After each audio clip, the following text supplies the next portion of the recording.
নমস্কার বন্ধুরা, মিঠুর হেসেলে আজ দেখবেন কাতলা মাছের তেল চচ্চড়ি। এটা আমি বেগুন দিয়ে করেছি। তাহলে দেখুন, আমার এই রান্নাটা যদি আপনাদের ভালো লাগে তাহলে লাইক, শেয়ার এবং কমেন্টস করে আর সাবস্ক্রাইব করে আমার বন্ধু হয়ে পাশে থাকবেন। আজ দেখবেন মাছের তেল দিয়ে একটা রান্না করব, মাছের তেলের চচ্চড়ি। শুধু তেলেতে দিচ্ছি না, এর সঙ্গে আমি বেগুনও মেশাচ্ছি। বেগুন দিয়ে চচ্চড়িটা রেডি করব। তাহলে দেখুন আমি এটা কিভাবে করছি। প্রথমে কড়াইতে তেল দিয়ে দিয়েছি। তেল দিয়ে আমি এখানে পেঁয়াজ কুচানো দিয়ে দিলাম। কিছুটা পেঁয়াজ কুচানো দিলাম। এছাড়া এখানে রসুন কুচানো দেব। কিছুটা রসুনও কুচানো দিয়ে দিলাম। ভালোভাবে একটু নাড়াচাড়া করে নিই। তেলের মধ্যে দিয়ে এটা একটু ভেজে নেব। তারপরে আদা দিয়ে মাছের তেলটা এর মধ্যে দেব। কিছুটা ভাজা হয়ে এসছে, সেই অবস্থায় এর মধ্যে আদা বাটাটা দিয়ে দিলাম। আদা বাটাটা দেওয়ার পরে ভালোভাবে আবার ভেজে নিই।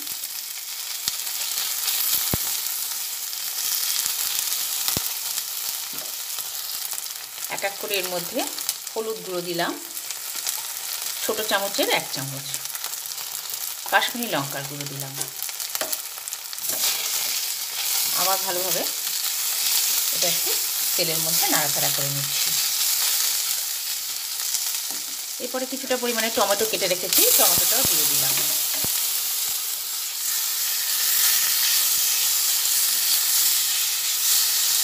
আবার ভালোভাবে নাড়াচাড়া করে নিতে নিতে এর মধ্যে কাঁচা লঙ্কা দেব আর নুন দেবো এক এক করে। আমি এখানে 3টে কাঁচা লঙ্কা দিচ্ছি।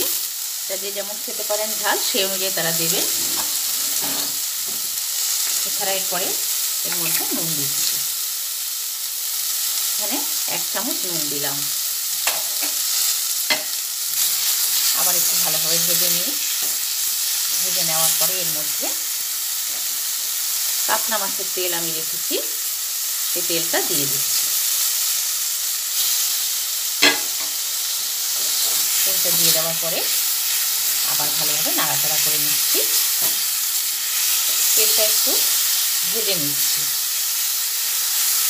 এরপরে কিছুটা বেগুন কেটে রেখেছি, বেগুনটা এর মধ্যে দিয়ে দেবো। কড়াইতে তেলটা দেওয়ার পরে কিছুক্ষণ নাড়াচাড়া করলাম। তারপরে যে বেগুনটা কেটে রেখেছি, বেগুনটা এক এক করে ঢেলে দিলাম। বেগুনটা ঢেলে দেওয়ার পরে একসঙ্গে সব মশলাই নাড়াচাড়া করে নিচ্ছি। ভালোভাবে বেগুনটার মধ্যে এগুলো মিশিয়ে দিচ্ছি।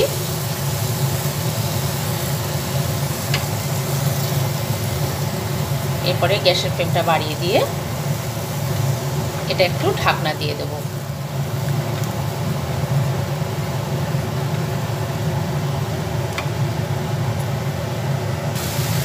এরপরে একটা ঢাকনা দিয়ে দিলাম। একটু পরে দেখব কতটা বেগুনটা মজেছে, তারপরে এটা নামাবো। এবার দেখে নিই ঢাকনাটা তুলে কতটা হয়েছে। এটা রেডি হয়ে গেছে।